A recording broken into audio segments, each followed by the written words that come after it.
The secrets that are about to be revealed were first discovered by Philistinian slaves under the watchful eye of the pharaohs at the base of the pyramids in ancient Egypt in 1700 BC, the secrets of which were smuggled to our fair country in the bilges of sailing vessels of the Spanish Main. The rebellious pirates who appropriated the game were eventually captured and beheaded by the king for revealing the forbidden secrets that you are about to learn.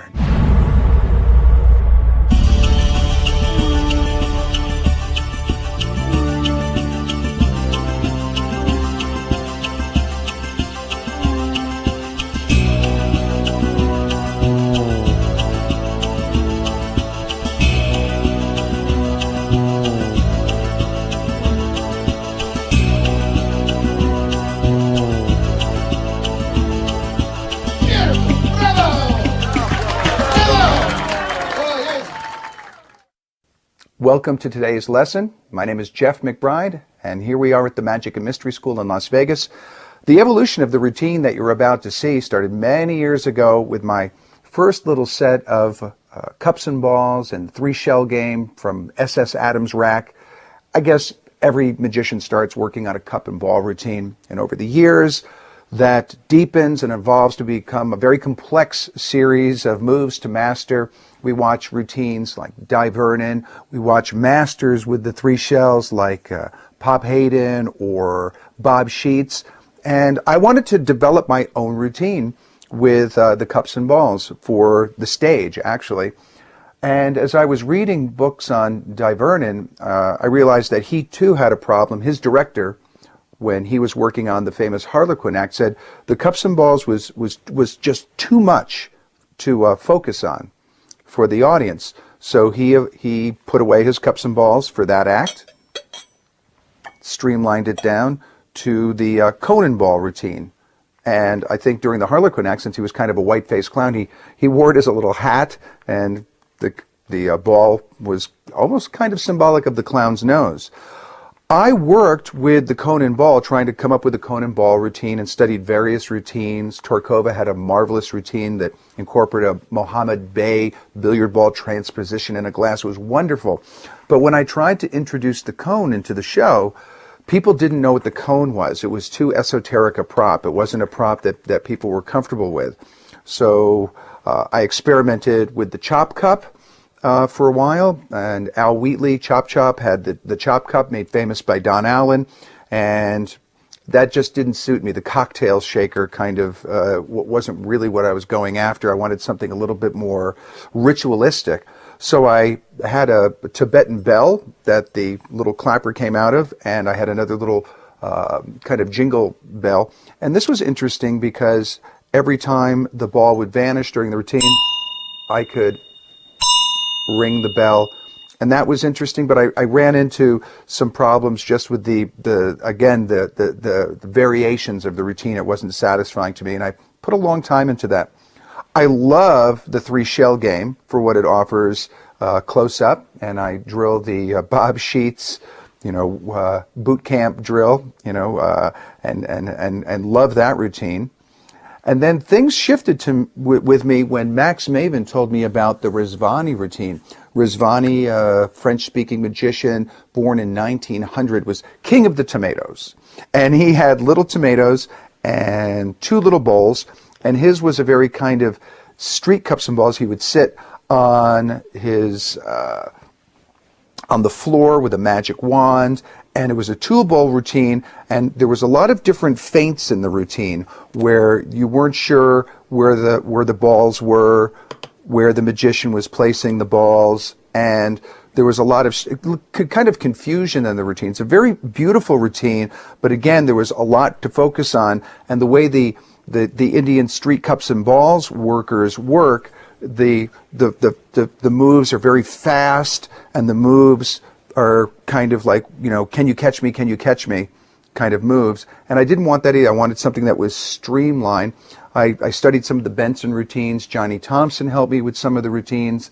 And again, I was influenced by watching magicians like Paul Daniels on stage totally rock a huge theater with just a ball and a cup. but I didn't want to do a Paul Daniels routine. I worked with Paul Kozak. I didn't want to do kind of the straight ahead Paul Kozak kind of routine because he had claimed that, and these guys were doing these routines. So I kind of pressed the reset button and learned about the squeaker.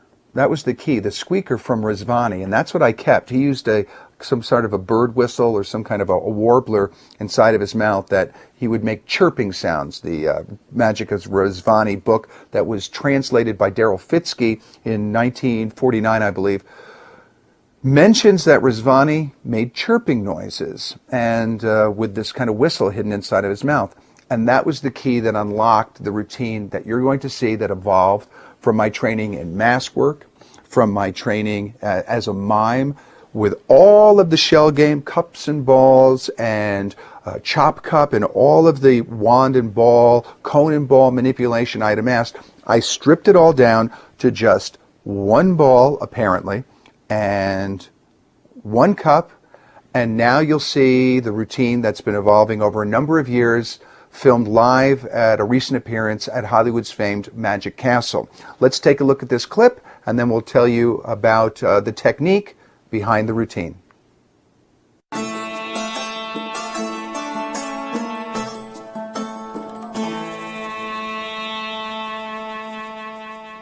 These are the tools of the street performer. This is the magic ball. You need to take a look at that.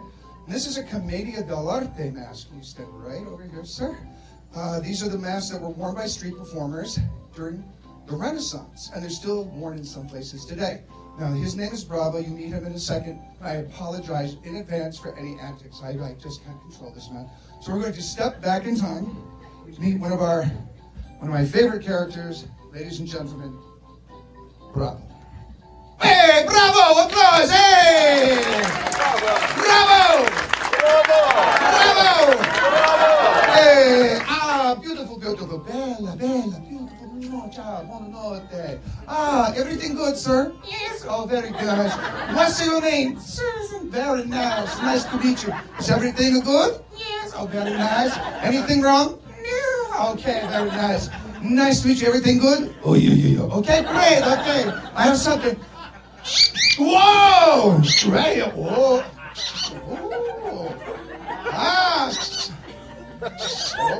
Okay. Watch. Boat. And the boat.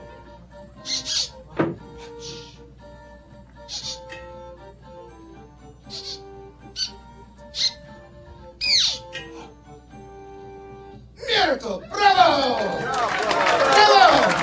Oh, yes. Go, two, and one for you, and don't squeeze my ball, okay? Don't, hey. You, okay. Okay. Up. One ball in your hand. Take that. Very nice, okay.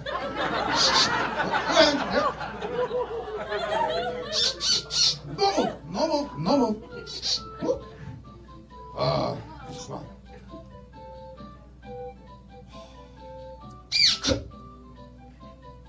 Nothing, miracle, That's it! You like that? Oh, yeah. Oh, nice. Oh. Slowly open. Two balls, amazing! Bravo! I like it. Oh, me too, I like it too, okay. Finale, okay. One ball. Yeah, I know it's good, okay. There we go. Up, there's one, and the second. Yeah. And what? 1, 2, 3. A miracle, 3 balls. Hey, 1, 2, 3. Applause.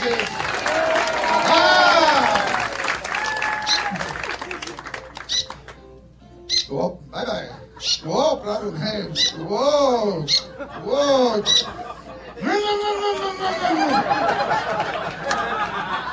You like it? Oh, yeah. Okay, that's nice. It's nice. Okay. 1, 2, 3, Ferrari. Drum roll, please. Hey. Oh, piece of fruit. Abracadabra. It's a big one. Hey. I'm back. round of applause for our time travelers. You were delightful. Before we get started, let's take a look at the props we're going to need in order to perform this routine.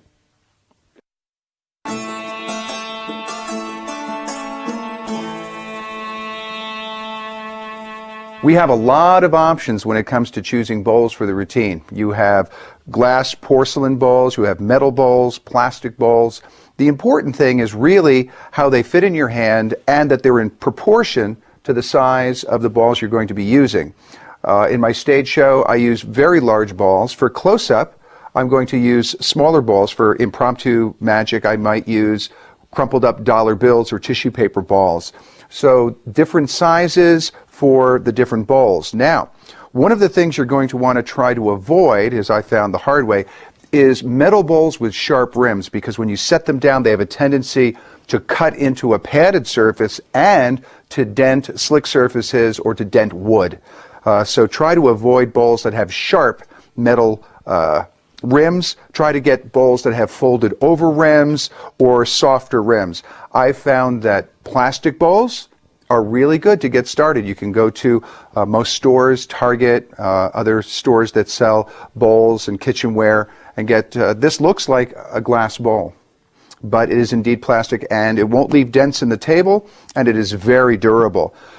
One of the things you're going to want to avoid is bowls that are shallow, because you have to have your final load sit on the table, and if your bowl is too shallow, you're not going to have the final load very deceptively hidden underneath. So remember that with sizing your different options.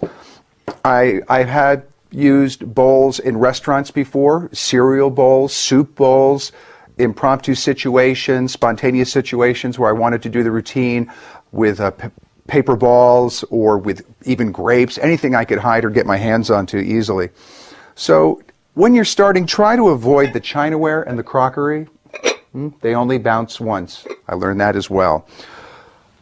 Over the years, I've collected many different style bowls.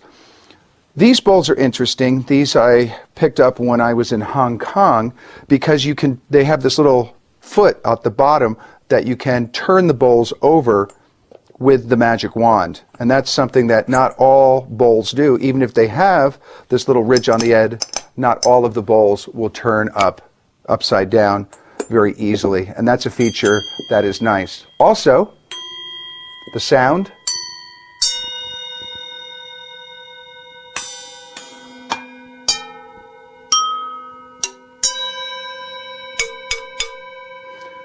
Depending on the type of routine that you're doing, the sound of the bowl will be important too. But the first is function. Will it hide the loads? Are the loads or the balls in proportion? They're not too big, they're not too small for the bowl. Will the bowl break? That is up to the performing situation and how rough you are or how gently you handle the bowl, and of course the sound. Get some bowls, start experimenting, and let's move ahead.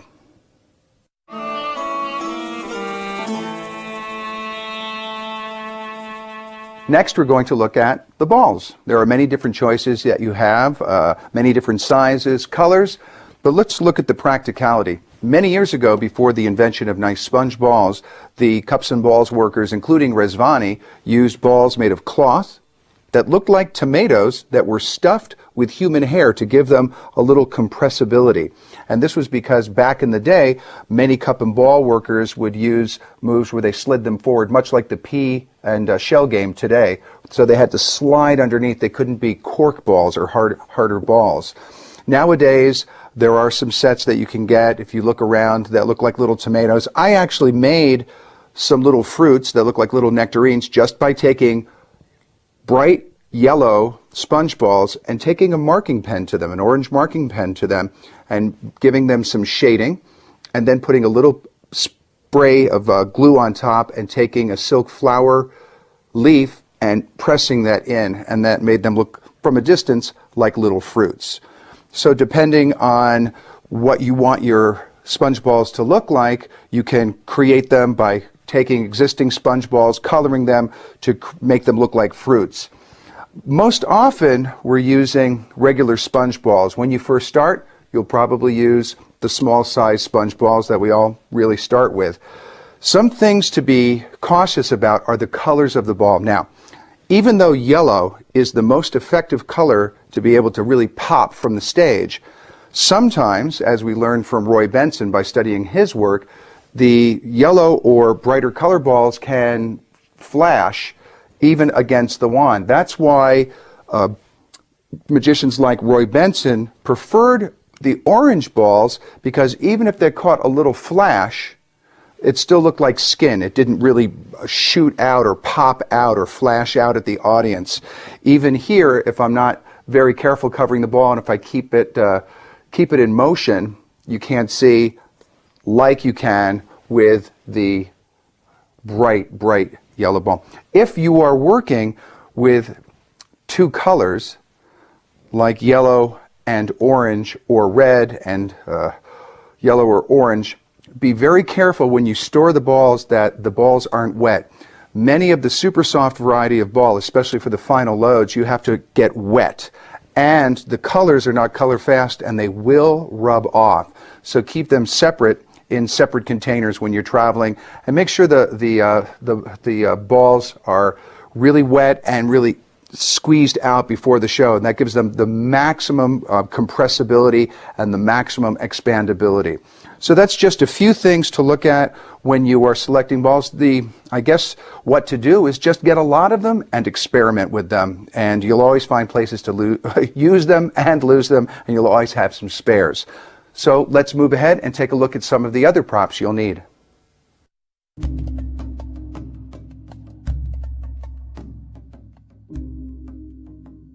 While we're on the subject of balls, let's look at the final loads. Now, the final loads is really personal choice. There are lots of options for you. I'll take you through some of the guidelines that you're going to have to consider when, well, making your selection on just what to use at the finale. I have found that these sponge balls are real shockers, but there's something about the reality of real fruit.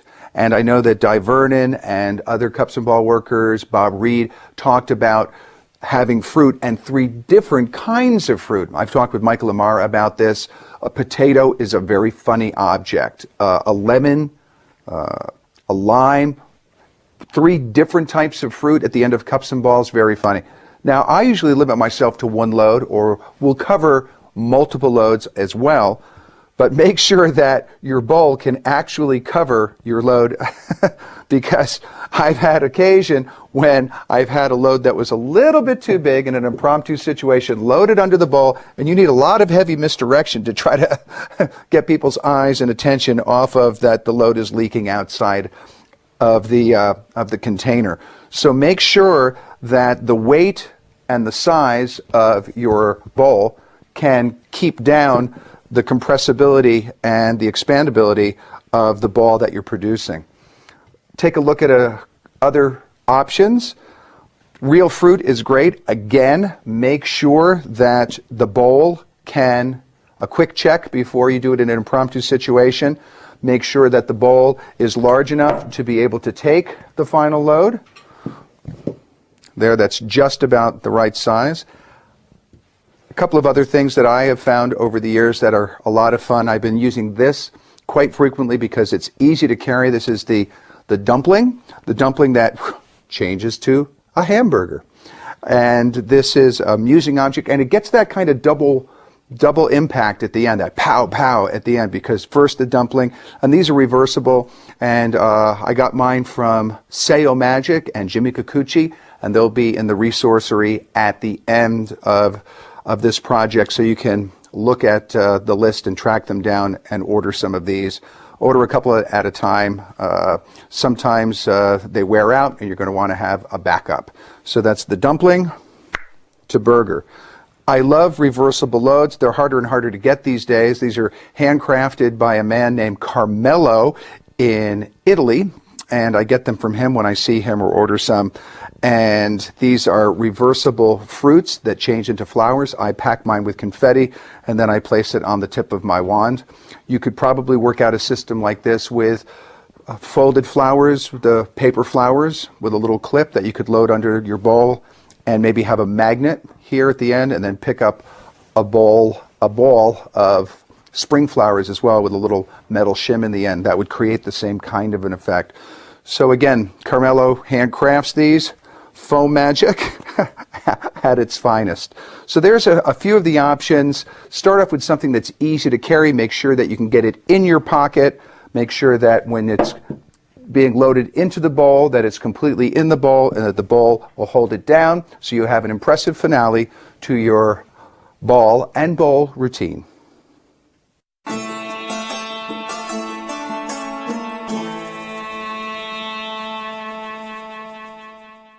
Let's take a look at the magic wands you can use in performing your routine. I try to avoid wands that have the screw together in the center because during my routine it's very physical, the wand is hit a lot and these joints break. There are some things to consider. The fragility of the wand.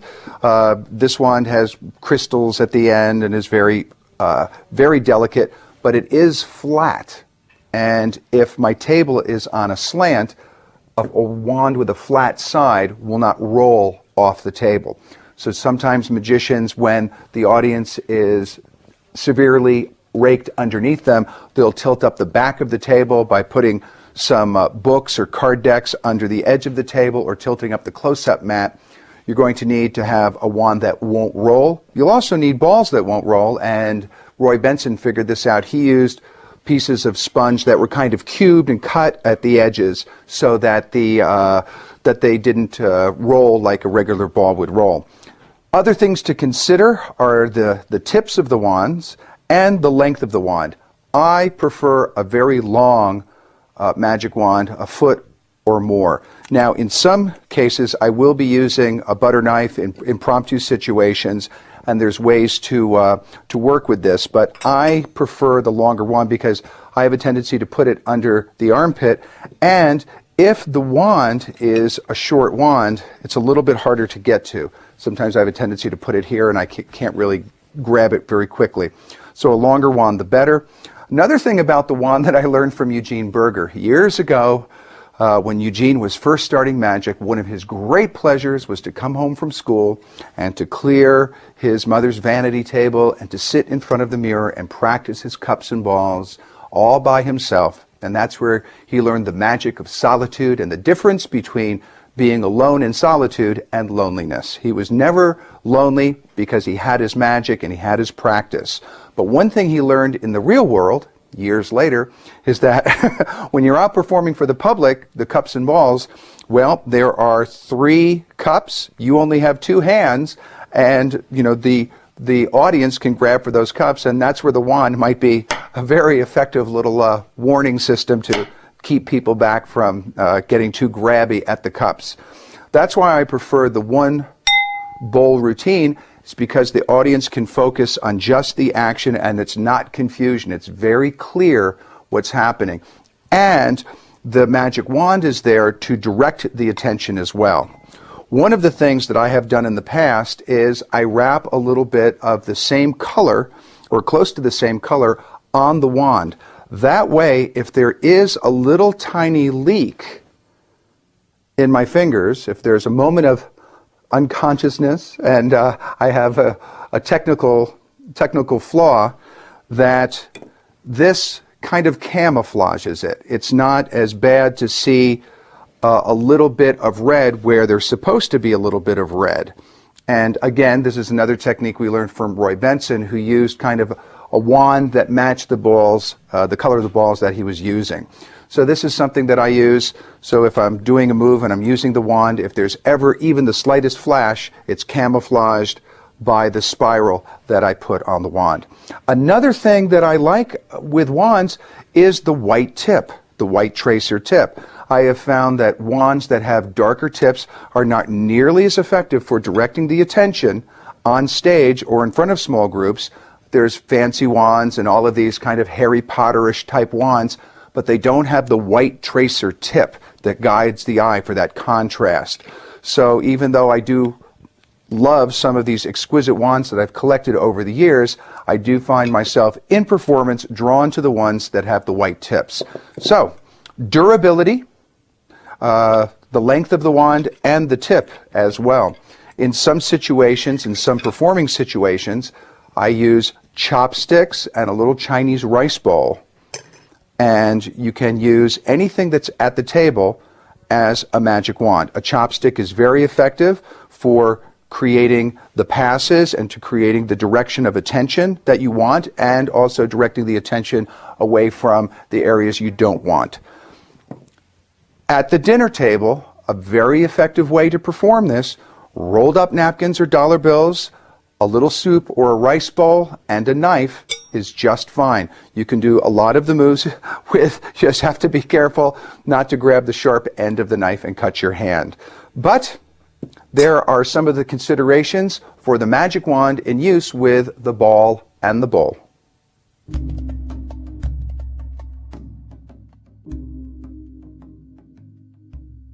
Another thing you'll need for the routine is a place to hide the balls and the final loads. Now, if you're a conventional performer doing parties and walk around, we'll work in the pockets. But for sake of completion, I'll talk a little about the gibberossier, the pouch that the street cups and balls performers that were very often merchants on the streets. If you want to know a little bit more about the origin of the cups and balls, there's a Cups and Balls Museum that you can contact, and I'll put information on that museum at the end of this project.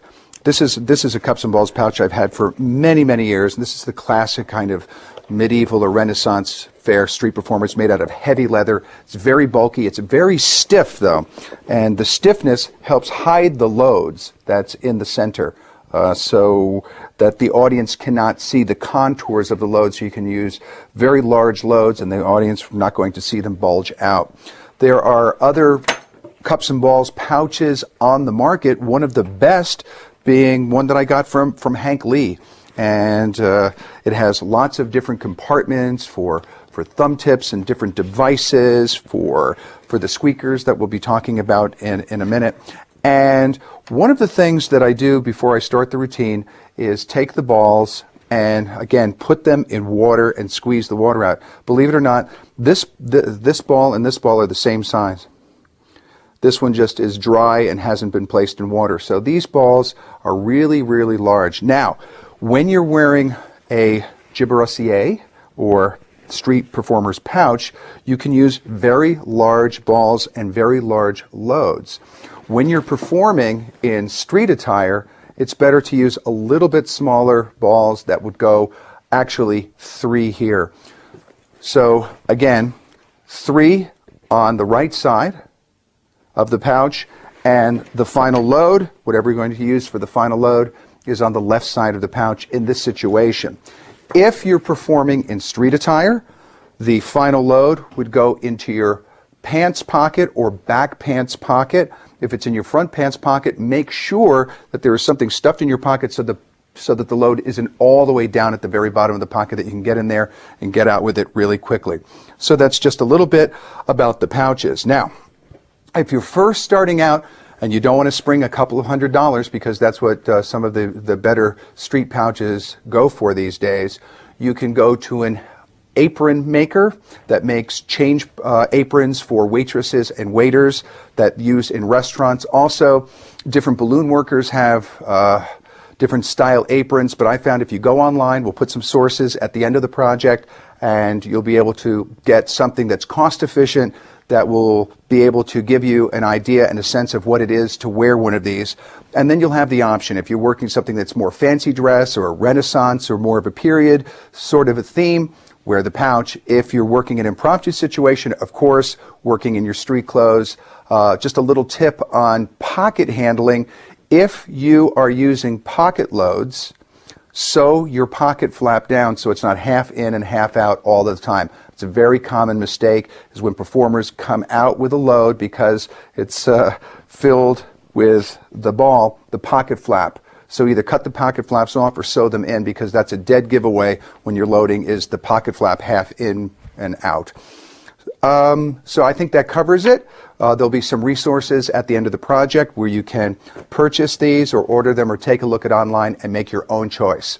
So let's move on to our next prop.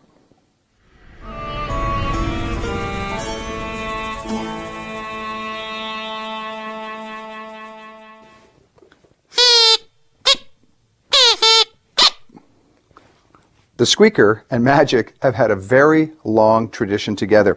This is a book called Candle in the Dark by Thomas Addy from 1655.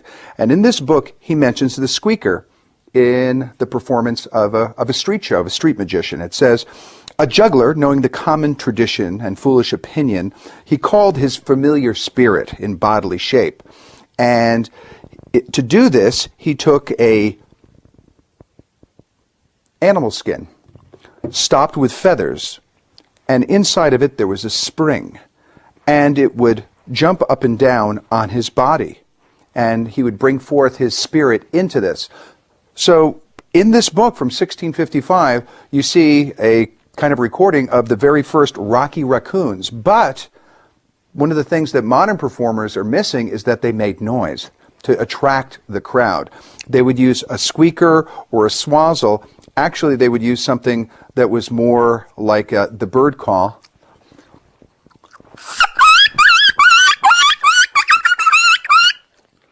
To make a very high-pitched animal noise, which is unlike the squeaker. But the squeaker would be the voice of the animal that would actually attract the crowd. And then at the end of the performance with the animal spirit, the conjurer would banish his familiar speaker and say, "Be gone." So these are the tools of the street magician. Even way back, the squeaker was used. It's fallen out of favor. There are many different types of squeakers. Let's look at them and look at the best ones for the use for you in the performance of your routine. During my research on trying to find the best squeakers, the ones that I could find were the kind that we would see advertised in comic books with ventriloquism lessons, the bird warbler. These are little half-moon pieces of leather that have another little half-moon piece of metal with a piece of celluloid. These are really hard to work, but a person that takes their time and uses these comes up with great bird calls, and they can make all different types of sounds. I've seen some people, especially the people that sell them on the street in little packets of 4 for $1, do amazing things with them. And the kind of key is to just have it in the mouth the whole time and get used to using it, because it has to get very wet and soft. So these little half-moon warblers are still available. I have found that in the hunting supply stores, sporting supply stores, near where they keep the decoy ducks, and what led me there, I don't know, the duck calls and the strange sounds, that they have animal calls. They have moose calls and all different sorts of elk calls, and these are the Primos brand, Primos brand of hunting call. And they're a little bit of a different shape, and they have different quality reeds, and they come in these little packages of 4 or 5 of different style turkey calls, moose calls, elk calls. I don't know how you can tell them apart. And these are rather large, and they go on the upper palate of the mouth with the crescent facing back.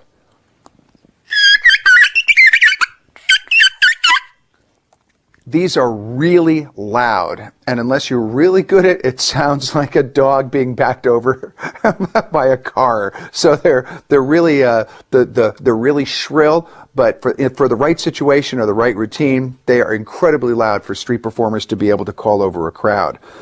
Punch and Judy swazzles are reeds that usually one thin piece of metal bent over, wrapped in string.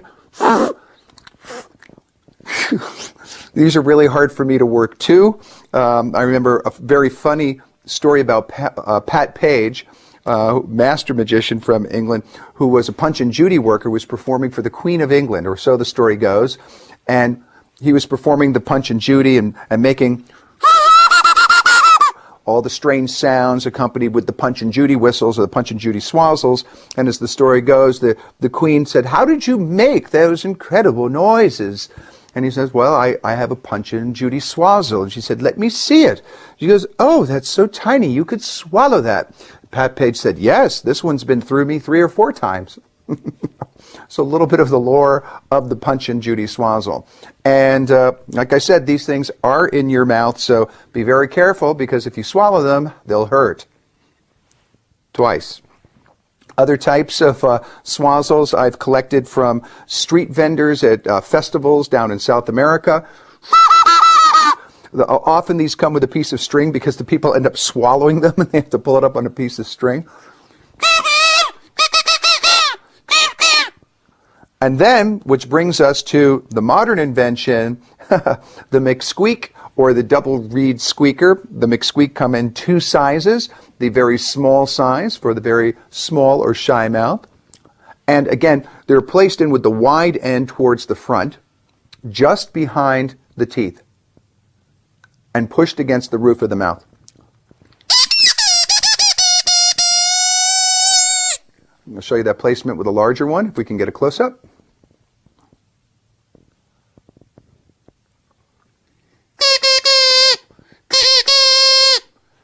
And again, it's behind the teeth, pushed up with the tongue. Now, the tendency at the beginning is to, have them fill up with saliva. And this is why you should always have 1 or 2 or 3 of these on you so you can switch them in and out when you're taking the balls, maybe taking the ball up near your face, looking at it, sniffing it, or passing 2 of them back and forth in front of your face. You can switch them in and out. We'll get to that a little later on when we talk about loading these.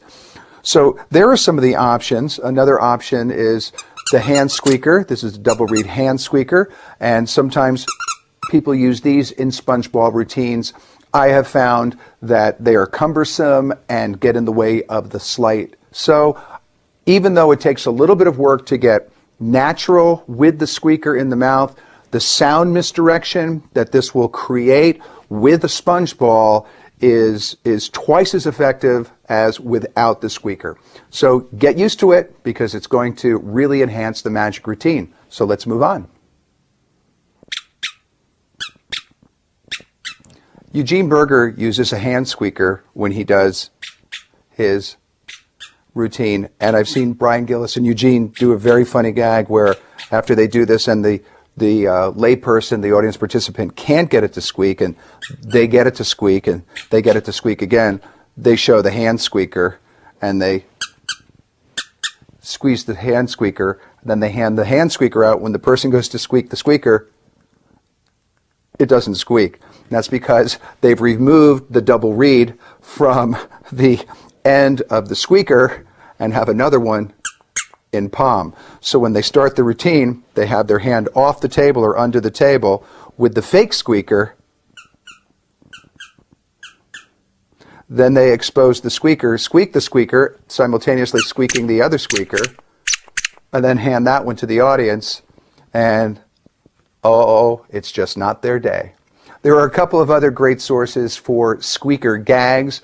I know that Doc Wayne has a little pamphlet with many, many squeaker gags. Too many to go in here. This isn't a video on really 1,001 squeaker tricks, but it's called The Art of Public Squeaking, a title I wish I thought of myself. So you can track that down, and happy squeaking. One of the things that we'll have to explore, that you'll have to figure out for yourself, is what is your routine about? My routine is set in a historical context as a commedia dell'arte player on the streets of Renaissance Italy, attracting a crowd to kind of market his wares, to sell his products, as was the case in the marketplaces, back during Renaissance times. But what is the cup and ball routine about? Well, sometimes it's a swindle. It's a game based on observation. It's a game of hide and seek. One of the most primal games that we have in society is the hunt. There's the food source, the hunters, and the people that spot and be able to find the hiding prey behind the tree, behind the bush. Well, those are the ones that ate and survived and lived. So it's a very primal game of the hunt. Is the hand quicker than the eye? Is the eye, capable enough to find the fleeting object, to claim the trophy?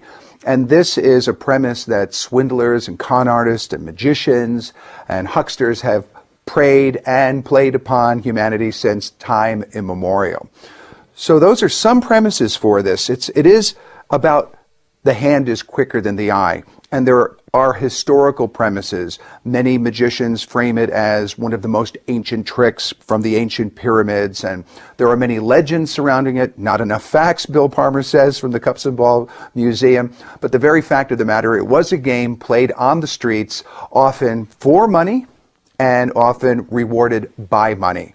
So let's get started on some of the basic structure of the routine, the basic structure of the routine, and some of the moves that make this game such a perennial classic. We're going to start with what's called the practice loop. The practice loop is just to get comfortable doing the loading and vanishing sequence, and it's something that I call meditainment. It's meditation, it's entertaining, and we are going to do it more for ourselves in the mirror and the video than an audience will ever see it. And it's a very pleasurable exercise. Now, a performance practice loop is something that can be done with the linking rings or the Chinese sticks. You can have a routine that flows from beginning to end back into the beginning. Right now, I'm starting with one ball pressed against the inside of the cup. And I set the cup down, loading the ball underneath. The wand goes underneath the arm. I'm going to pass the ball to the left hand. I'm not going to do anything really fancy. I'm going to touch. The thumb is going to press the ball against the fingers, and the left hand shuts. The fingers shut on the ball, and the wand is taken by the index finger and the thumb. The hand is waved over with the wand. The ball is shown to vanish. The wand directs the attention at the bowl. The bowl is lifted up. Again, the wand points, and at this point it can squeak. We'll get to the squeaking layer later on. Now I point at the ball. The bowl comes to the right hand, and the left index finger is extended. This is to take the wand. I take the wand, and the bowl is going to twist right down onto the hand, repeating that same opening position. Watch this a few times, and this is an endless loop. Again, I'm looking at the ball as the hand comes up, as the left hand comes up. Total focus, total direction of attention is on the left hand and the wand in this position. That's when the bowl is loaded and set down on the table. The wand comes out, points at the ball, back under the arm. Now remember, most of the wand is sticking out. You don't want it back too far because you can't get an even purchase on the wand. The ball is taken in the right hand, showed to the stage right audience, and placed in again. The hand closes over the ball. The hand comes right up. Now, the common mistake that many people make right here is the hand coming up to take the wand like this, flashing the ball. You want to come right up underneath, and the back of the wand snaps down on the ball, vanishing. And let me run the sequence a few times. You can mirror me at home if you like. Again, total focus on the left-hand ball, taken and placed in the hand, vanish, tap, produce, point. Left finger takes the wand. The bowl gets turned over on top of the ball. Again, the hands move in opposition. And this is the core of the routine. Vanish the ball. Tap the cup. The empty hand approaches the cup. The wand points at the ball. Can squeak the ball there. And this loop is repeated, repeated, repeated.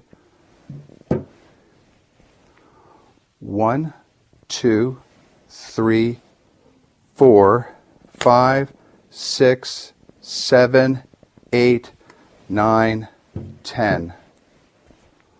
1, 2, 3, 4, 5, 6, 7, 8, 9, 10. 1, 2, 3, 4, 5, 6, 7, 8, 9, 10. 1, 2, 3, 4, 5, 6, 7, 8, 9, 10. And repeat. Endless loop. You practice this in a mirror. Practice this just to get in the flow. And there are a few variations on this. When you work with smaller objects, the placement of the wand in the finger is a little bit different, and I'll show you that now.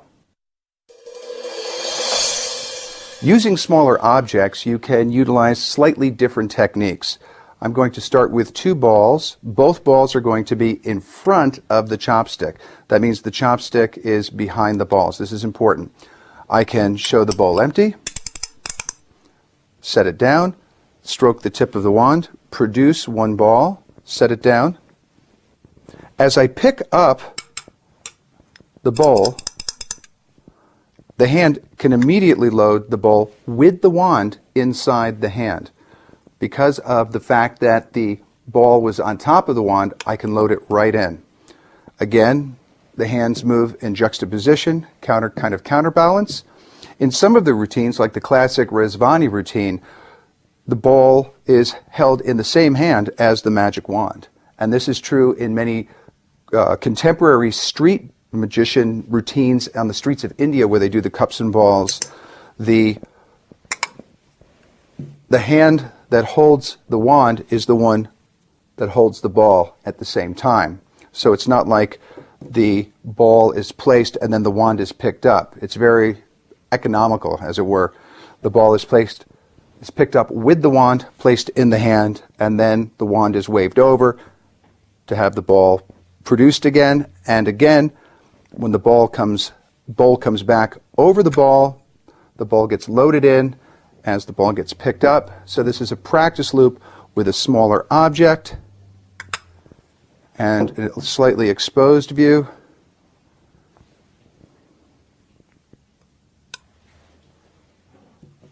An exposed view. And from the front, the ball is taken. And one of the things that you'll see me do occasionally in the routine is I will pick up the ball and I will do a feint. I will actually put the ball in my hand a few times in the same position so the audience can never tell when the move actually happens. So that's another thing that street workers will do to throw you off, is that they'll actually put the ball in the hand a few times and then the ball will vanish. So that's a slightly different handling with a slightly smaller cup. When you're at a dinner table and you're working with a soup bowl and a knife and maybe some crumpled up dollar bills or napkins. A number of years ago, I was up at Chateau Falanga watching an L&L video shoot of Paul Potassi. And I was up there with Max Maven and Louis Falanga, and also the cameramen were up there, the crew that puts together and shoots all of the DVDs, Andy and Terry and the rest of the guys from Sunrise Video. Now these guys have seen hundreds of magicians do their very best work: card, coin, stage magic, parlor magic, mentalism. L&L has shot thousands of hours, literally, of magic greats doing their great routines. And I was up there watching the video shoot, and I asked Terry and Andy, I said, out of all of those hours of magic that you've witnessed, shot, and edited, because these guys do the editing too. I mean, these guys are pretty, they know what's going on with magic and when something looks right and with something that doesn't look right. Out of all of the magic effects that you've seen, what's your favorite? Pretty good question to ask, I thought. Immediately they said, without a beat, absolutely the sponge balls. And I said, anything in particular with it? They said, yeah. Steve Daiquiri doing his Martians routine, the 10 count with the rather large green balls that he used. And he said, why? He goes, both Terry and Andy said we could watch it in slow motion and we couldn't tell how it was done. And the 10 count is one of the kind of basic drills. Again, another kind of a practice loop of magic. Practice the real action first. I'll perform the 10 count because I often perform it in the routine when I want to stretch the routine a little bit or when I'm working with sponge balls. But the 10 count is, count with me, 1, 2, 3, 4, 5, 6, 7, 8, 9, 10. The balls pass from hand to hand. Now, for that bit of magic made an incredible impact on Terry and Andy and got me thinking about this and why this is so powerful. There is a lot of good reason why this is such a popular magic effect with magicians. One of the reasons is because it is a practice drill that has these 10 steps in it. So I'll show you the move again. 1, 2, 3, 4, 5, 6, 7, 8, 9, and 10. Now when you're practicing this, practice the real action of really placing the ball in the hand, because the common mistake is to not shut the left hand simultaneously when you seem to be putting it or doing the pass from your right hand to your left hand. A lot of people go 1, 2, 3, 4, 5, 6, 7, 8, 9. They forget to shut this hand. I see it over and over again. So practice the real action first, what it really should be, or what you really should be doing if you were doing it for real. 1, 2, 3, 4, 5, 6, 7, 8, 9, 10. And that's what you practice over and over. 1, 2, 3, 4, 5, 6, 7, 8, 9, 10. 1, 2, 3, 4, 5, 6, 7, 8, 9, 10. One of the things that I learned from one of my students in France is to place the fingers forward on the balls so that when the hand closes, this ball comes immediately into view. You'll see what I mean in a second. There's a difference between doing this and doing this. It almost looks like the ball penetrates the hand. So, 1, 2, 3, 4, 5, 6, touch, close, 7, pick up, 8, 9, this is where the magic happens, and 10. 1, 2, 3, 4, 5, 6, 7, 8, 9, 10. Good. Let's work a little squeaker technique. Now the first thing you have to do is get this thing in your mouth, and I usually start with my 3 sponge balls down here in my pocket, and I have the magic wand. So I have the magic wand, and usually what I do is I essentially go to look for the balls, and I turn around, and with the magic wand, I go up to my mouth, and I'll put this in as I squeak.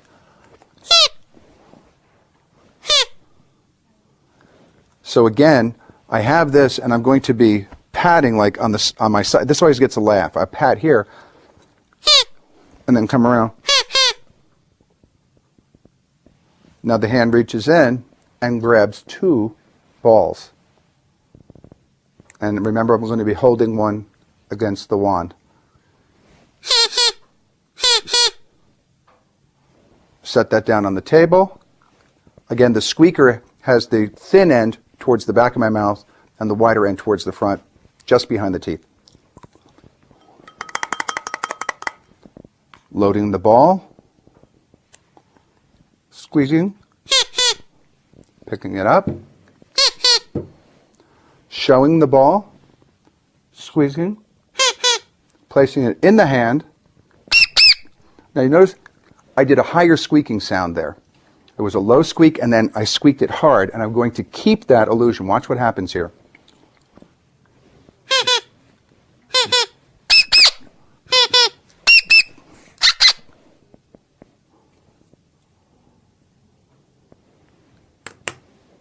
Hey, and that gets the applause.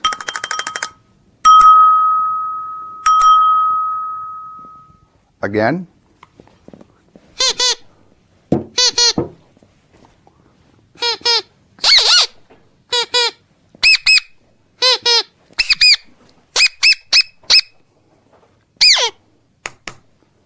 Hey.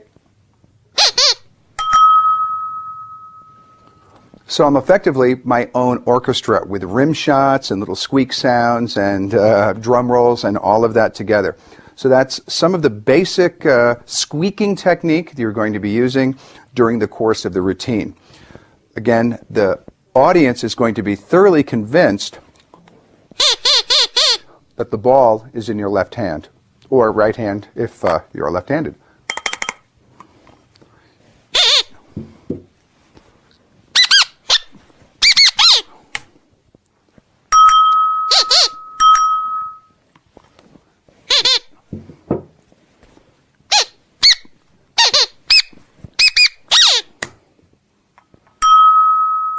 Second phase, pick up the ball. Remember with this one palmed, I'd take out the wand, place it in the pocket, and split the balls in two, and now go into the audience participation part. Hey, here we are. I'm here with Jordan and Abby, and you'll see them at one of the master classes here at the Magic School, and they're here to help me today. I choose a man on this side and a woman on this side to give a little variety. Sometimes I'll use a couple. If I can, I'll bring them up on stage before I introduce the premise of the piece to get them all set, and then I'll launch into the piece. So I have the pouch, or just in my pockets, I have the load over here and the 3 balls over here. We'll go through the first part of the routine. Right now I have a 5-in-1 wand that I took the elastic out of, and I take the squeaker and I place it right in the end of that. Or I can just have it palmed in my hand. That's where I just have it held out. So I am going to turn. So I can say, I have a little surprise for you. And as I turn, I hit here as I load in the mouth squeaker. And then I turn around, come into the pocket, take out 1 ball with 1 palmed, show it, place 1 hand out, hold it right there, don't move, leaning in, showing the bowl empty, loading the ball, taking this one,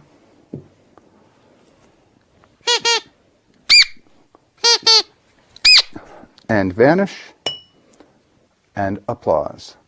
Oh yes, oh thank you, thank you, thank you. They're on my staff, what can I say? Showing the bowl empty. It's really hard to talk with one of these in your mouth. But let me move on. Picking up the ball again, repeating the process, the drill, and I can do that 2 or 3 times. Now I set the bowl with the mouth up, place the wand in the pocket or in the pouch, breaking the ball into 2. Now, this is one of my favorite parts. One of my favorite parts is the fake vanish from the woman's hand. Sometimes I'll do the 10 count here if I want to extend the routine. But right now, what I will do is I will take the lady's sphere, place it in my hand, make a squeaking noise, and then place this one in the man's hand. I say hold tight, both hands, hold tight, and now I'll mime this one, placing it in the woman's hand with both hands. Now this hand is going to go in the pocket and come out with the extra ball, so I'll be 1 ahead at the end of this sequence. I place my wand here, I say don't move, because in a moment I'm going to make the squeaking sound, say open, the ball vanishes, and I play this for all it's worth.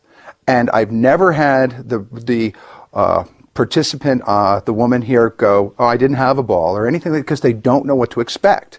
They're so swept up in the moment. And remember, they have no experience handling these props before. And then I say, slowly open the hand. Oh! And now the 2 balls appear.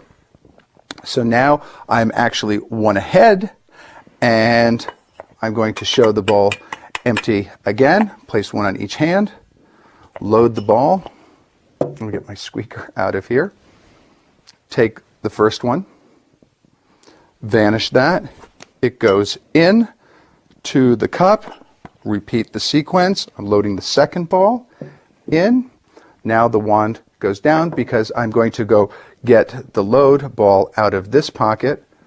This ball goes in the hand, in the pocket, getting ready for the load. I produce the ball, produce these 2 balls, and put my load in as I go into the 3 balls to pocket sequence. So let's take that entire sequence again, but this time with the squeaker. We're going to go into the sequence with the final load, with the squeaking, with this kind of squeaker misdirection and the bluff vanish. And I'll kind of speak and squeak my way through it the best I can. So the final load is in the pocket on the left-hand side. 3 balls are in the pouch on this side or the front pocket, along with the wand, and the squeaker is in this hand. Again, I put the squeaker here just to hold it in place, move it into a center position. As I hand the ball out to be looked at, I say, I have a surprise for you. I hit my back, loading the squeaker. Whoop. Come, take 2 out, exposed to view. Take 1 with the wand, show it. Place it in the hand, hold it right there. Show the ball. Loading the bowl with this technique from the practice loop. Vanish.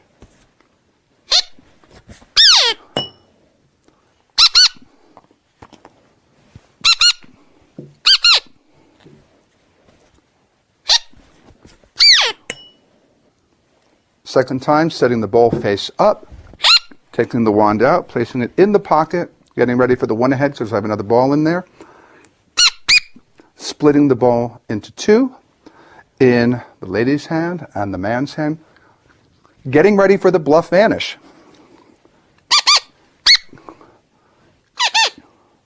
Placing both in this hand. There's nothing in this hand. This goes in the hand. And the wand is taken out with the ball. Don't move. Slowly open your hand, vanish, and slowly open the hand. Let's take that one more time from this backed up position so I can show you the sleight exactly as it happens. Okay. So we have the 2 balls in the hand. Take the lady's ball. This is I'm going to make a pass. We're in this position. 1 ball loaded as 2 balls loaded as 1 into the man's hand. 2 hands cover. Don't move. That's a fake. This is a fake. Don't move. And they don't know what they're doing, so they don't move. Now the hand goes in.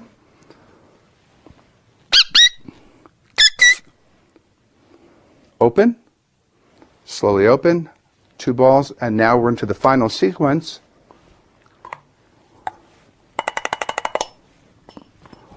One ball gets vanished.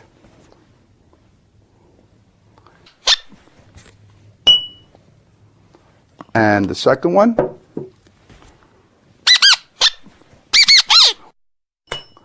And here. And then finally, I set the wand on the table.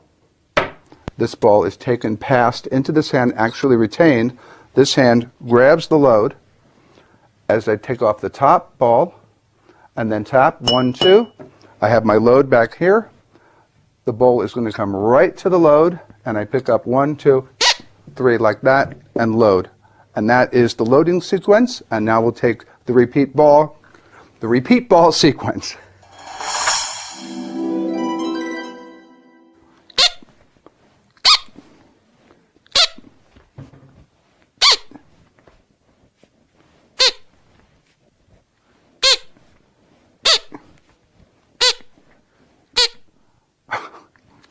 It's the repeat ball sequence just before the end. I learned this from Tim Wright. Tim Wright is a wonderful magician that goes under the name Skildini. It does a wonderful stage show, classically trained manipulator in the Chavez style.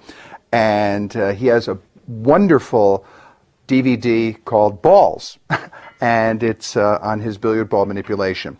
And this is a sequence that is very deceptive. Up until then, I had only done the 2-ball sequence where you do different variations. A lot of this manipulation is covered on World Class Manipulation, Volume 1, 2, and 3. That's available on my website. So there's a lot of different ways to split balls. I'm using a light thumb grip, kind of not really a full-on thumb palm, just kind of cradling the ball in the hand and pulling it away. This is what I usually do. The Tim Wright is a little bit different. I take the center ball out. That goes in the pocket. Again, the hand is just kind of pressing down the ball, pinching it with the thumb. Now the head snaps around and the hand flips over, and the ball gets replaced as the top ball gets pulled away. Again, the head follows it down into the pocket. The head snaps back. The hand moves. And the hand brings the ball and replaces it, takes the upper ball, usually taking the upper ball each time. Looking, turning back, the hand turns. Again, the exposed view. Head goes, follows the ball, snaps back. The hand turns, exposed view. Now it's good to put your right shoulder, if you're right-handed, a little bit forward on this, so when the hand comes out of the pocket, you don't flash. That's a common mistake. People come out unless they're watching themselves back on video, on the playback on video, or very carefully in a mirror, they can't see that flash. That happens a lot. So keep that shoulder a little bit forward. The lower ball is placed, the upper ball is taken away. The talk movement of the hand and the head help focus the attention of the audience back on the left hand. This goes away. Talk, in, boom, boom. Talk, and this is repeated until I place the last two balls away. Finally, this ball can be placed in the hand, vanished, and then the final load appears here. So let's take the entire sequence from the end of the audience participation sequence. I've just taken the third ball, loaded it in. Let me back up here a little bit. Balls are in the spectator's hands. Balls are now both in the man's hand. The hand goes in, takes the extra ball with the wand, squeak, squeak on the woman's hand. Slowly, the ball vanishes from the woman's hand, appears in the man's hand over here. I show the bowl empty. Place the loaded ball underneath. Ball number one vanished in. Ball number two vanished in. I'm going to do this one more time, and this time I set the wand on the table, do a pass, go in my pocket. I'm going to grab my load, turn. I produce the ball from the top of the cup. The two balls are then produced. The bowl comes right, because the eye is right here, and sometimes if I have the wand there, I'll kick the balls forward, and then the bowl comes right to the hand, loading the load into the bowl. So the sequence again, let me put this into the correct position in the pocket, at the top of the pocket, not in the jacket pocket, because the hand gets stuck in the jacket pocket, but not so much in the front or the back pants pocket. Okay.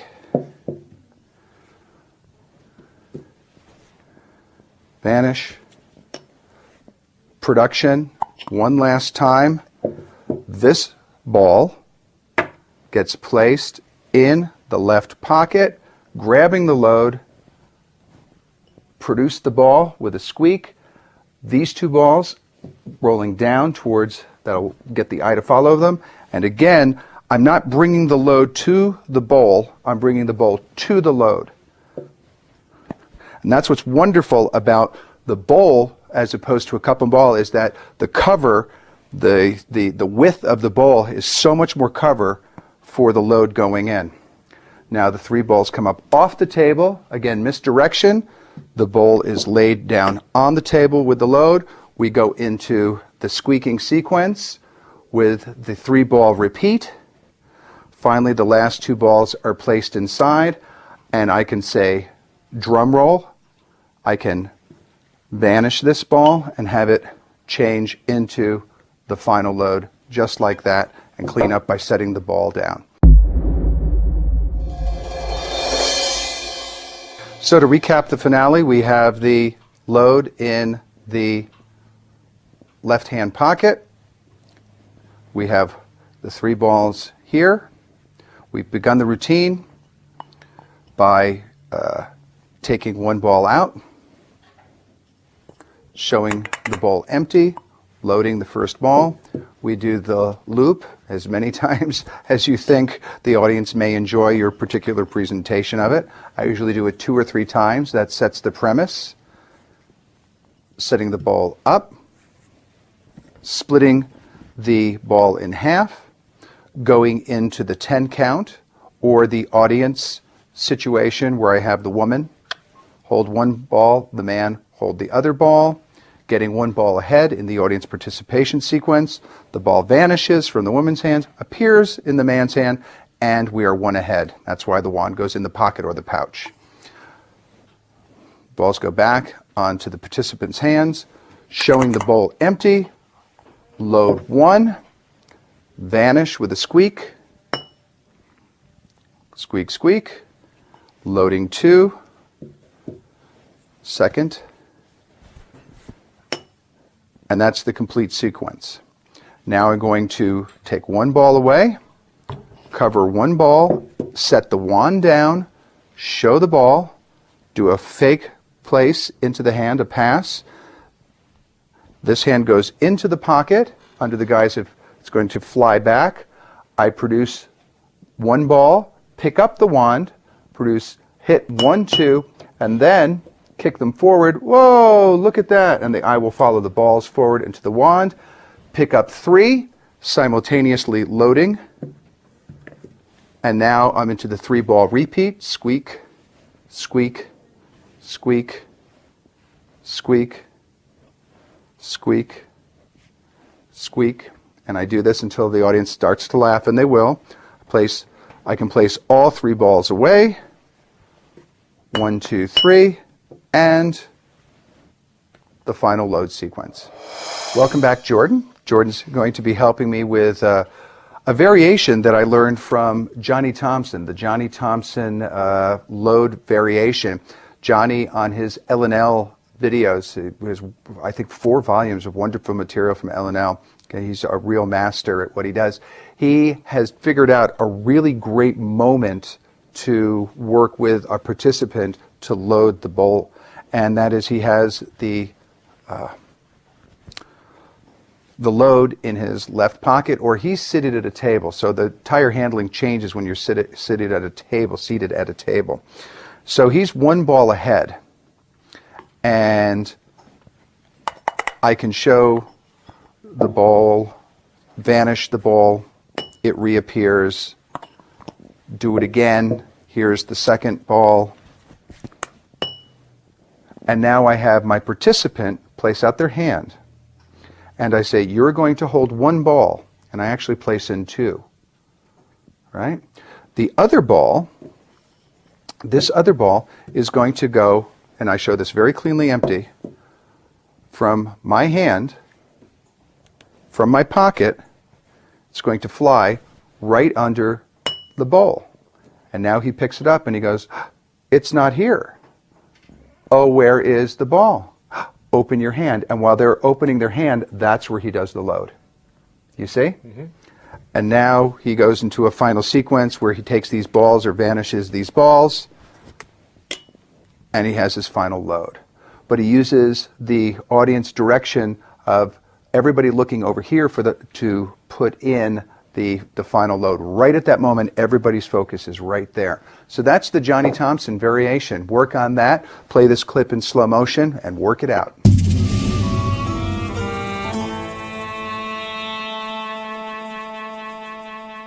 Here's a variation, a little bonus routine that you can do in an impromptu setting. And you have a miracle if you can set this up fairly quickly, or you can set this up at home and contrive a situation. Get a lemon, and why the lemon works so well with the bill and lemon is because it's very long in the center, so you take that little nib off.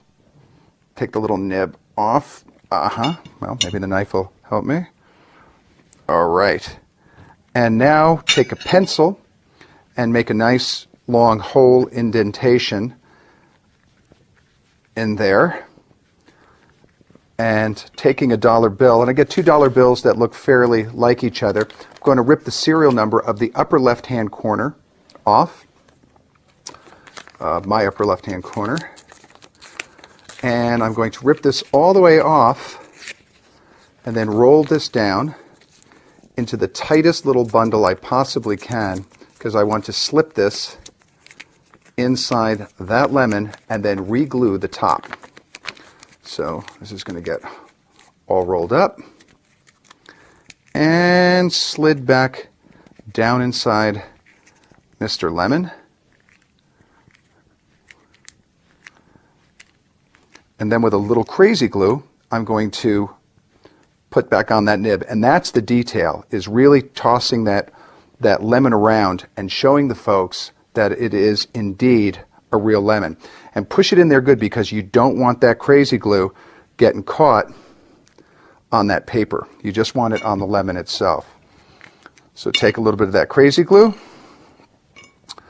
place it on the lemon, just on the outside edge, and match that little piece back up and get ready for miracle time. So now you're set. Let the glue dry. This can be set up before you leave home, tossed in your bag, and we're ready for the performance of the Bill and Lemon. So it's just about showtime, and you're at the dinner table. Secretly, you have your lemon loaded in your pocket. You can have a squeaker or not.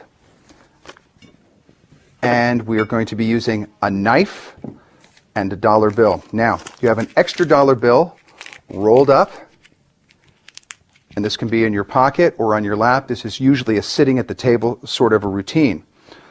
The bowl is taken, shown. You load the extra ball, the bill underneath. I take the dollar bill that is borrowed. Somebody borrows a dollar bill. Try to get one that's crisp, as it were. Now you have the piece palmed in your left hand, the extra serial number that matches the bill on the inside. So I tear, tear, tear, tear, fold down, and now my fingers make the ripping noise against the side of the bill, and I have the extra corner, which I give them for a receipt. Sometimes I'll fold this in half and half again, and I'll say, would you just sign your name on the bill? Signing your name, they're not really signing it on the bill, they're signing it on the same corner. But it sounds to the rest of the audience that might be gathered that they've signed that. So again, let me just back up. We have our finger palmed piece. We borrow the bill, tear it down, down, down, fold it in, tear the corner off, hand it to them as a receipt, and now we're in the same position as we are for the ball and bill routine. I'm going to place the sharp end under, vanish. It comes back under the table. Again, this is their receipt, so that's off. I can reload the cup as I come up, show the bill, vanish it again. Do this one more time, placing the bill in my pocket. It's going to fly back. That's where I get my load. I touch, and again, picking the cup up, loading the bill, loading the lemon into the bowl, picking this up one more time, placing it in the hand. Now I have both of them here, vanishing, tap, the lemon appears. At the same time, I can lap these or put the knife in my pocket just momentarily, toss this out, and then for the grand finale, cut the lemon in half,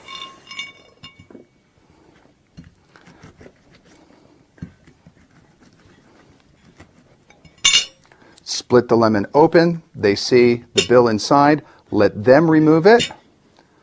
Twist it open, revealing the missing corner. And again, the serial number, and you say, is that your signature on the bill? They've signed the back of the serial number, and you show that the piece matches exactly. You have a little impromptu miracle using the best of the bowl and ball routine and the bill and lemon.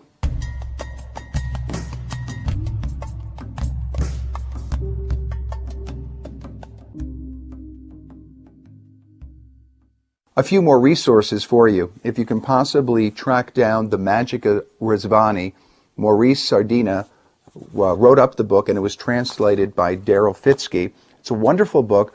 Also, recently, Pete Byro created a bowl book about ball and bowl routines called Bowling with the Stars, where he republished the Rizvani routine. And thanks, Pete, for keeping that in print for us. Dan Garrett has this funny book called Squeak Easy about working with a squeaker. He works with the bird warbler type, but I think a lot of the gags and techniques can be adapted for the double reed mixed squeak.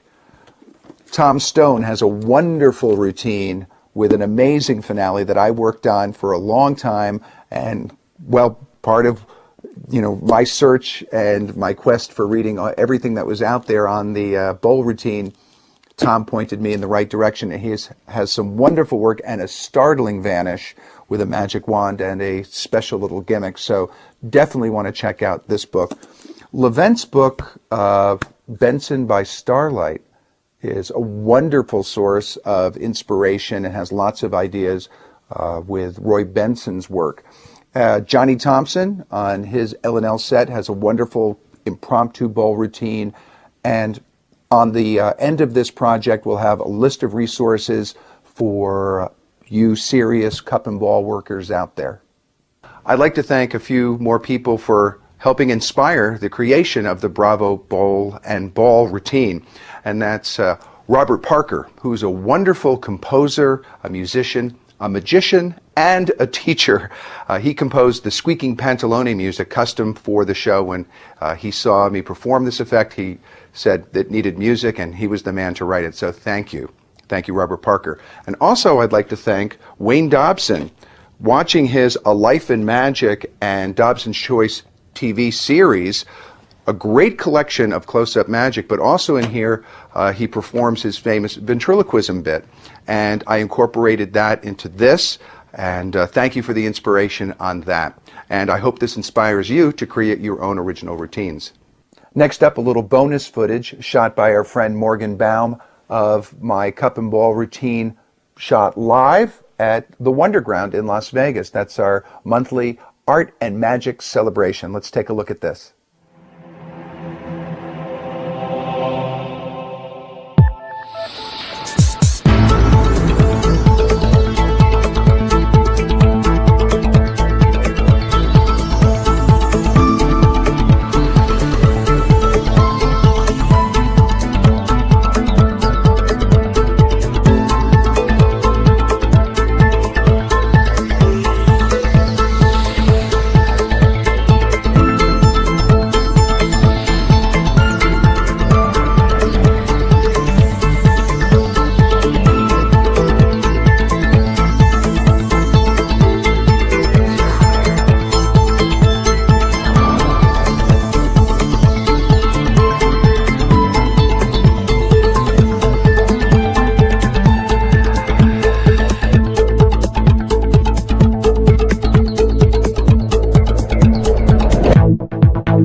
Nice to see you. You having a good time tonight? Yes. And what's your name? Susan. Very nice. Is everything okay? Yes. Okay. Is anything wrong? No. Okay. And you having a good time tonight? Oh yeah. Oh, very nice. I have a little surprise. Would you take a look at my board, please? And over here. Whoa, brother. Whoa. Whoa, nice, huh? Whoa, got it here. A little ball for you, a little ball for me. Ah, yes. What's the ball of miracle? Hey, you like the miracles? Yes. Okay, very nice. Here we go. What's the ball? A miracle, yeah! Bravo! Bravo! Nice, yeah! You like the trick? Oh, yeah, yeah. Oh, nice. Very good. Okay. I like you too. Okay.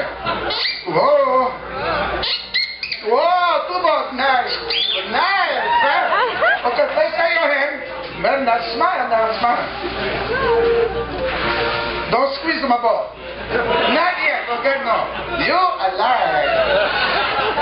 You may squeeze. You like the squeeze? Yeah. Okay, good. That's nice. Okay. Okay.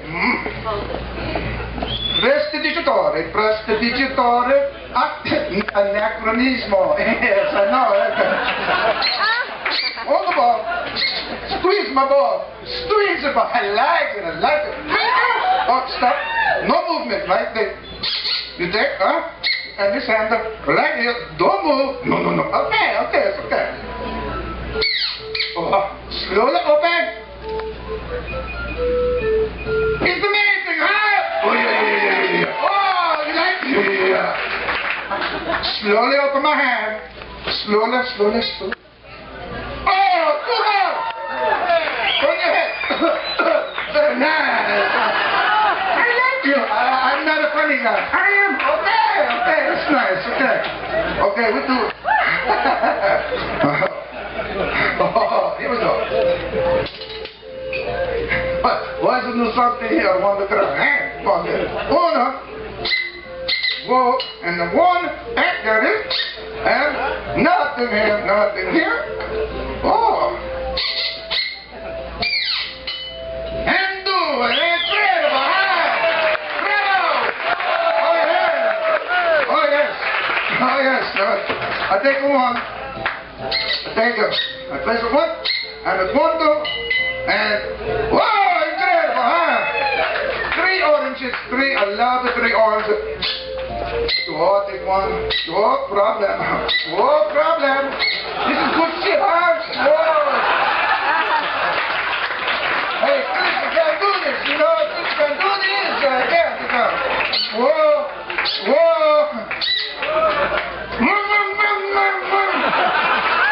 You like? Oh, yeah. Yes, I know. It's so beautiful, huh? Okay, finale. Everybody, a drum roll. 1, 2, 3. Oh, there's the fruit and focus, and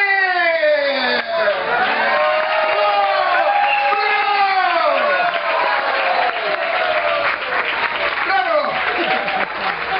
Wow, you guys were great. I'm back. A round of applause for my 2-time travelers.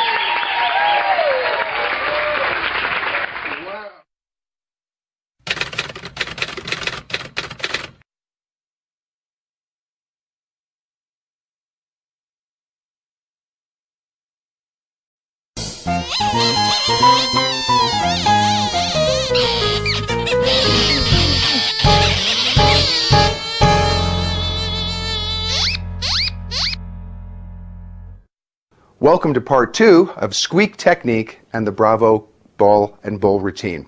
Right now we're going to explore a few squeaker bits that you can add to spice up your magic.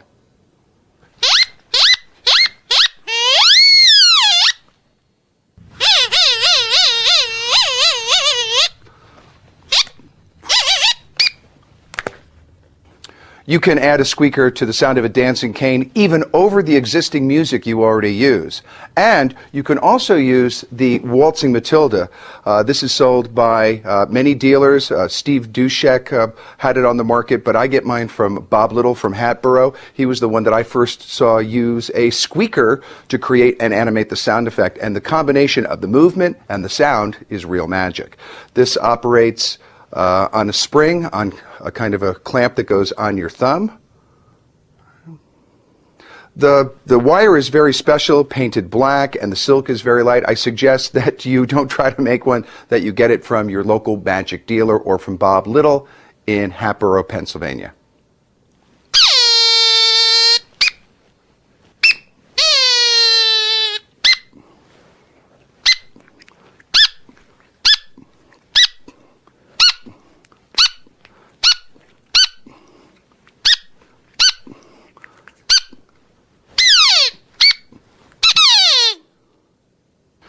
With the squeaker, you can add sound effects to manipulative routines, whether it's cards, coins, balls, just about anything, to create a very choreographed soundtrack that is very right to the second.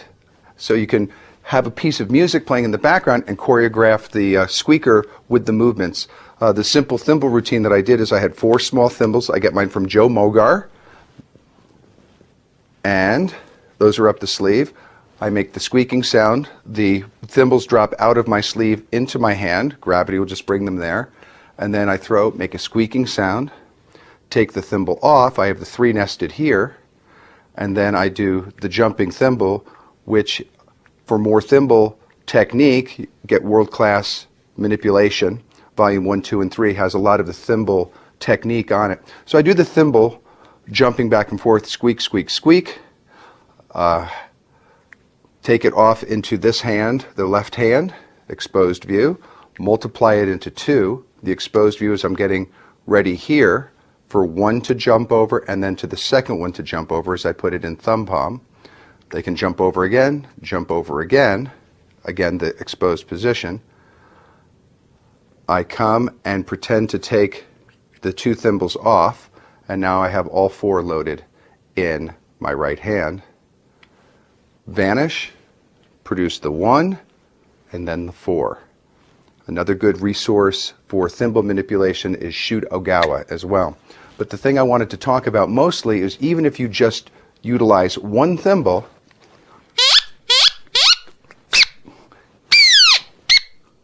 it adds a lot. So as we've seen, you can add the squeaking sounds to magic effects you already do, the dancing cane, waltzing Matilda, ball manipulation, coin manipulation, just about any prop you can make squeak. Now let's explore some techniques with the squeaker alone, where we're just using pantomime and our imagination.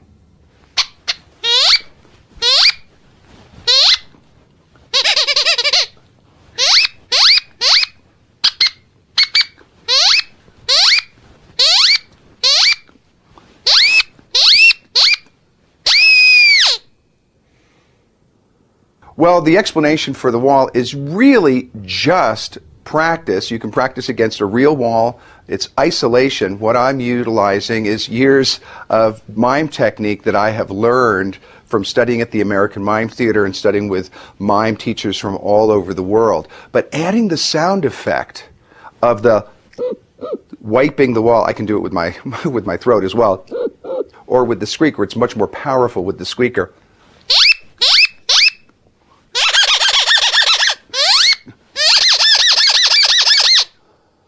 It creates a real impression of a real squeaky clean glass wall.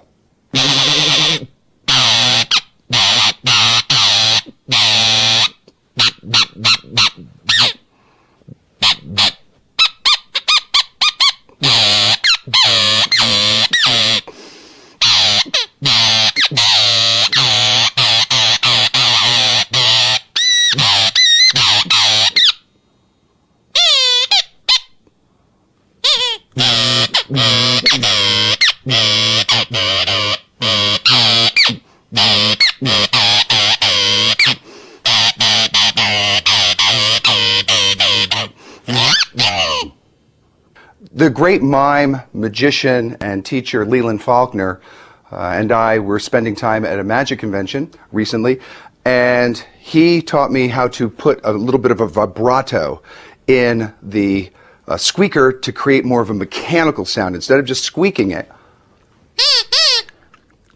there's putting a buzzing sound in it as well. So that, coupled with moving one body part at a time, that's kind of the key to the robot, is that you're not moving too many body parts. One body part, then another body part, and then isolating the body, and practice in front of a mirror and practice in front of a video to be able to get the isolations right. But even if you're just having fun,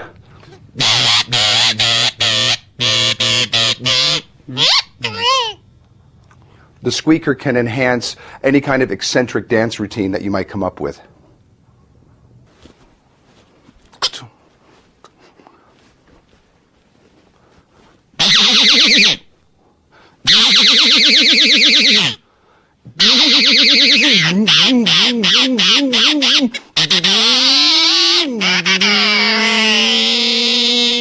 The car starting was taught to me by the French FISM champion Norbert Ferré, who does a whole act with one of these.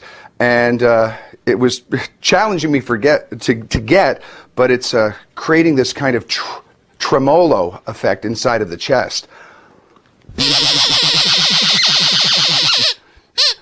You're not just blowing through it, but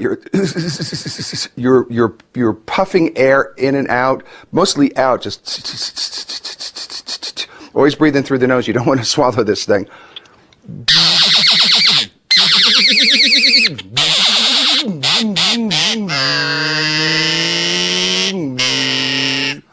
And then making the car sound effect as well. So you can make a lot of machine and mechanical effects as well. There are many animal sound effects that you can get. You can get cat sounds, you can get different animal bird sounds, you can get a rooster crowing. Experiment, because everyone's voice and everyone's kind of resonance in their chest and their throat and their head are going to be able to produce different sounds. So get busy with the barnyard.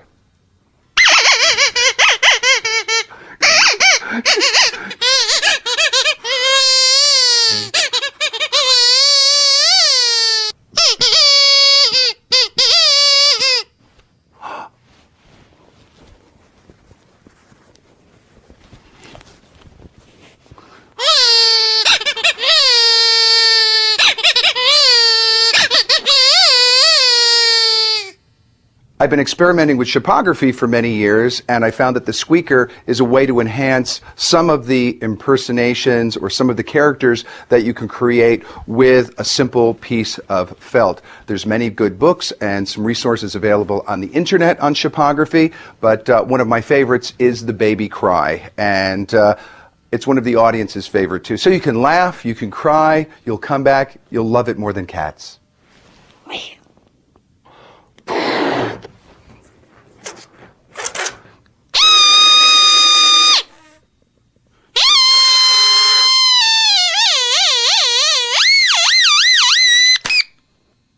Of course, there are many squeaker bits, mostly done with balloon modeling balloons with this sort of squeaker, making the balloon squeak as you make the balloon figure.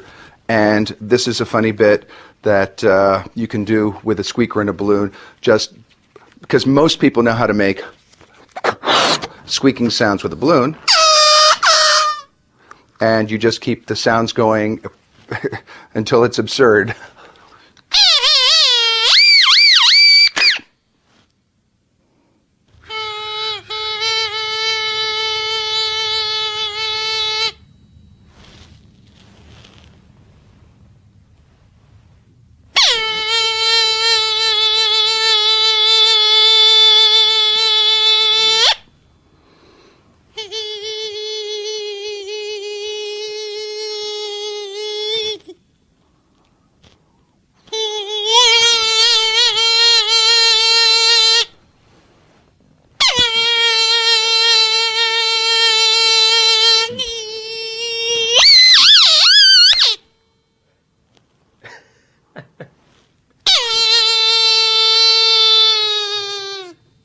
The fly is one of my favorite squeaker bits because you can go into the audience, especially if it's a still room, and walk around the audience and have it land on different people and pretend you're going to swat the fly and build up lots of tension, and then it takes off again. And I found that the different sounds you can make from the fly flying around to the fly trapped is a different sound. I'm muffling the sound. I'm muffling the sound to get a free-flying insect and then a hidden insect, and also letting it go from hand to hand.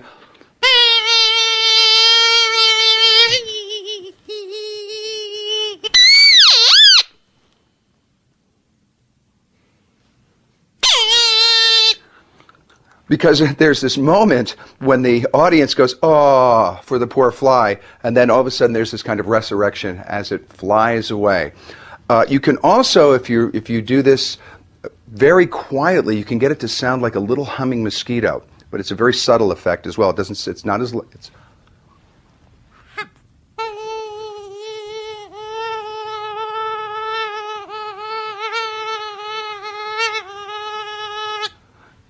And I'm adding a little tremolo to my voice as well and making it very faint to sound like a little buzzing mosquito next to your ear.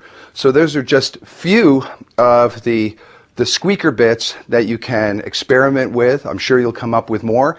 And if you do, we're going to have a website at the end of this DVD project that you can go and share your squeaker epiphanies and some of your ideas and creativity, and we'll be coming up with more, so you can go online when you order extra squeakers or want to know the latest in squeaker techniquer. You can go there and we'll share ideas and trade ideas with you. I hope you've enjoyed this program as much as I've enjoyed sharing these techniques with you. But I also want to close on something very important. I don't want you to copy my routine. I want my routine to inspire you to develop your own routine based on your interests, maybe your hobbies and your passions, just the same way I incorporated all of my theatrical disciplines to create my own routine. I want to share the technique with you. The technique can be adapted to stage, close-up, even impromptu situations. So try changing it up. Change your presentations every time you do it. This is Jeff McBride from the Magic and Mystery School saying thanks for watching.